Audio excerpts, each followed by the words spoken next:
একটা মনের মানুষ পেলে বিয়া শাদী বসম কেউ ভাইরা আমারে বেইমানি করবে না, আমিও তাদের সাথে বেইমানি করব না। আসসালামু আলাইকুম। আমরা এসেছি লাবণী আপার কাছে।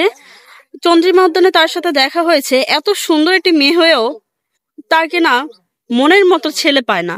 আসলে কতটুকু সত্য?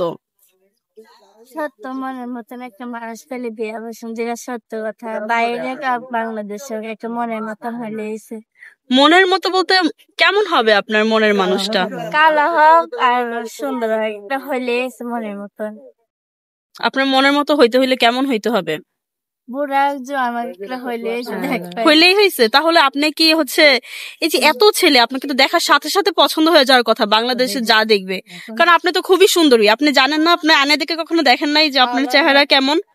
হ্যাঁ, আমার চেহারা তো মাশাআল্লাহ সুন্দরী আছে, কিন্তু আমার এই জায়গার ছেলেরা পছন্দ হয় না। আপনার পছন্দ হয় না নাকি আপনাকে এখানকার ছেলেরা পছন্দ করে না? না না, আমারই পছন্দ হয় না।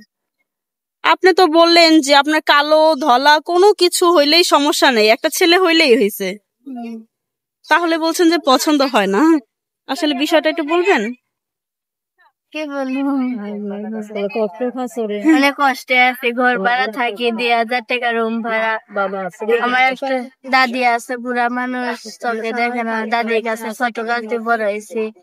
আম্মু কাজ করতে পারে না, বয়স বাসা বাড়ি। আচ্ছা, আপনাদের বাসা কোথায়?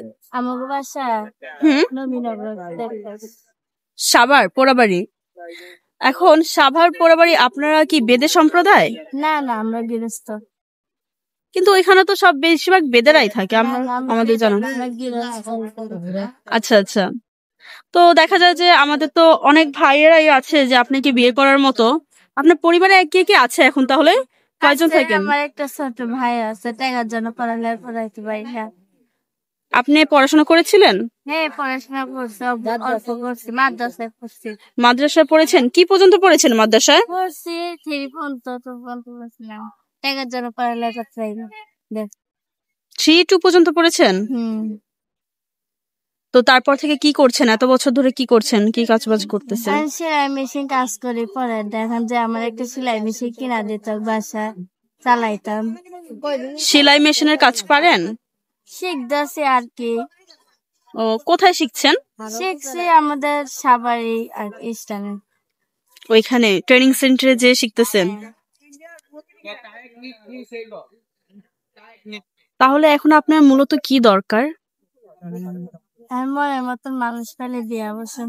বিয়ে বসবেন? হ্যাঁ। ছেলে দরকার। বেইমানি করবেন না তো? না না, কিসের জন্য বেইমানি করবো? আমি নামাজ পড়ি, রোজা রাখি, আমি বেইমানি করি না। ভালো লাগে কথা বলবো, ভালো লাগে কথা বলবো। নামাজ রোজা পড়লেই কি বেইমানি করা যায় না? আমরা কি আর এরকম বেইমানি করব? না, কারণ হয় কি জানেন, যে কিছু কিছু অসহায় পরিবাররা আছে তাদের সাথে প্রবাসীরা বেইমানি করে, আর কিছু কিছু অসহায় পরিবার প্রবাসীদের সাথে বেইমানি করে। এখন আমরা কার থুয়ে কার কথা বলবো, মানে দেখে বোঝা যায় না। এখন সবাই তো কমপ্লেন করে যে সাভারের এদিকে অনেক মেয়েরাই ধোকা দিয়েছে, অনেকবার ধোকা খেয়েছে, লাখ লাখ টাকা। তো সেক্ষেত্রে আপনি কিভাবে তাদেরকে নিশ্চিত করবেন যে আসলে আপনারা ধোকা দিবেন না?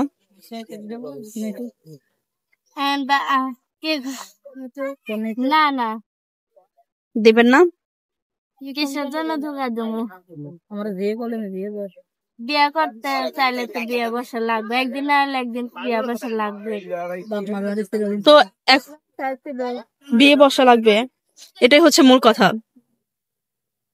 আচ্ছা, আমার যেটা কথা ওটুকু আমি বলছি মন থেকে। আচ্ছা, আপনার বাবা কি করে? আমার আব্বু বয়স্ক মানুষ, স্ট্রোক করছে 2 বার করে। চোখে দেখে না, ঘরে পড়ে রয়েছে বিছনায়, টাকার জন্য চিকিৎসা করতে পারি না। তো সংসার মূলত এখন চালাচ্ছে কে? চালাচ্ছি আমি, চালাচ্ছি, সেলাই মেশিন কাজ করি, টাকা দেওয়া সত্ত্বেও। আপনি সেলাই মেশিনের কাজ তো শিখছেন, তো ওইখান থেকে কি টাকা দেয় যেখানে থেকে শিখছে? প্রতিদিন? আর এই যে চন্দ্রিমা উদ্যানে যে এসেছেন, তো এখানে কি আপনারা গান করতে এসেছেন? ঘুরতে আসছিলাম, আমার আম্মু ধারতে ঘুরতে আসছি, আমি আজকে এসেছি, আর কোনো সময় আসিনি। কখনো আসেন নাই? না। আপনার মা কোনটা, এই যে এখানে? আপনি আপনি লাবণীর মা? আপনার হাতে কি হয়েছে? ওই হাতটা কি সমস্যা দেখি আমরা, যে আমাদের দেখার সাথে সাথে আপনার হাত কি, আপনার হাতে কি জন্ম থেকে এই অবস্থা? লাবণী কি আপনার মেয়ে? তো এখন আসলে আপনারা কি চাচ্ছেন?